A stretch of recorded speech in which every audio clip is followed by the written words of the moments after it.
Hello everyone, welcome to my channel the motivational journey. दोस्तों, आज की इस वीडियो में हम जानेंगे कि आप कैसे खोज सकते हैं अपनी सभी समस्याओं के समाधान। तो चलिए शुरू करते हैं। एक दिन प्रातःकाल बहुत सारे भिक्षुक उनका प्रवचन सुनने के लिए बैठे थे।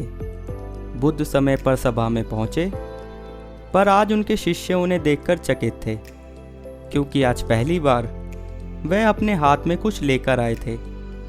करीब आने पर शिष्यों ने देखा कि उनके हाथ में एक रस्सी थी। बुद्ध ने आसन ग्रहण किया और बिना किसी से कुछ कहे वह रस्सी में गांठ बांधने लगे। वहां उपस्थित सभी लोग यह सोच में पड़ गए कि बुद्ध अब आगे क्या करेंगे। तभी बुद्ध ने सभी से एक प्रश्न किया कि मैंने इस रस्सी में 3 गांठें लगा दी है। अब मैं आपसे ये जानना चाहता हूँ कि क्या यह वही रस्सी है जो गांठ लगाने से पूर्व थी। एक शिष्य ने उत्तर में कहा, गुरुजी, इसका उत्तर देना बहुत कठिन है। यह वास्तव में हमारे देखने के तरीके पर निर्भर है। एक दृष्टिकोण से तो रस्सी वही है, इसमें कोई बदलाव नहीं आया है। दूसरी तरफ से देखें तो अब इसमें 3 गांठें लगी हुई है जो पहले नहीं थी, अतः इसे बदला हुआ कह सकते हैं। पर यह बात भी ध्यान देने वाली है कि बाहर से भले ही यह रस्सी बदली हुई प्रतीत हो, पर अंदर से तो यह वही है जो पहले थी। बुद्ध ने कहा, सत्य है, अब मैं इन गांठों को खोल देता हूँ। यह कहकर बुद्ध रस्सी के दोनों सिरों को एक दूसरे से खींचने लगे। उन्होंने पूछा, तुम्हें क्या लगता है, इस प्रकार इन्हें खींचने से क्या मैं इन गांठों को खोल सकता हूँ? शिष्य ने कहा, नहीं, ऐसा करने से तो गांठें और भी ज़्यादा कस जाएंगी और इन्हें खोल पाना मुश्किल हो जाएगा।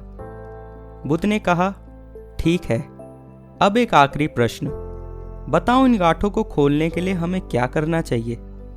शिष्य बोला, इसके लिए हमें इन गांठों को गौर से देखना होगा ताकि हम जान सके कि इन्हें कैसे लगाया गया था, और फिर हम इन्हें खोलने का प्रयास कर सकते हैं। बुद्ध ने कहा, मैं यही तो सुनना चाहता था। मूल प्रश्न तो यही है कि जिस समस्या में तुम फंसे हो, वास्तव में उसका कारण क्या है। बिना कारण जाने उसका निवारण असंभव है। मैं देखता हूँ कि अधिकतर लोग समस्या का कारण जाने बिना ही उसका हल तलाशने में लग जाते हैं। कोई मुझसे यह नहीं पूछता कि मुझे क्रोध क्यों आता है, बल्कि लोग यह पूछते हैं कि मैं क्रोध का अंत कैसे करूं। कोई ये प्रश्न करता ही नहीं कि मेरे अंदर अहंकार का बीज कहां से आया। लोग पूछते हैं कि मैं अपना अहंकार कैसे खत्म करूं। और फिर महात्मा बुद्ध ने अपने शिष्यों को समझाया कि जिस प्रकार रस्सी में गांठें लग जाने पर भी उसका बुनियादी स्वरूप नहीं बदलता, उसी प्रकार मनुष्य में भी कुछ विकार आ जाने से उसके अंदर की अच्छाई के बीज खत्म नहीं होते। जैसे हम रस्सी की गांठें खोल सकते हैं, वैसे ही मनुष्य भी अपनी समस्याओं को हल कर सकते हैं।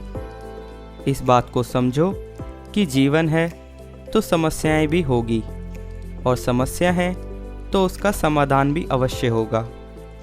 आवश्यकता है कि हम किसी भी समस्या के कारण को अच्छी तरह जानें, निवारण स्वतः ही हमें प्राप्त हो जाएगा। दोस्तों, यह थी महात्मा बुद्ध की एक छोटी सी कहानी। इस कहानी से हम बहुत कुछ सीख सकते हैं और अपनी ज़िंदगी में बदलाव ला सकते हैं। उम्मीद करता हूँ आपको कहानी पसंद आई हो। मिलता हूँ आपसे एक और मोटिवेटेड स्टोरी के साथ। तब तक के लिए be positive, be motivated and stay safe.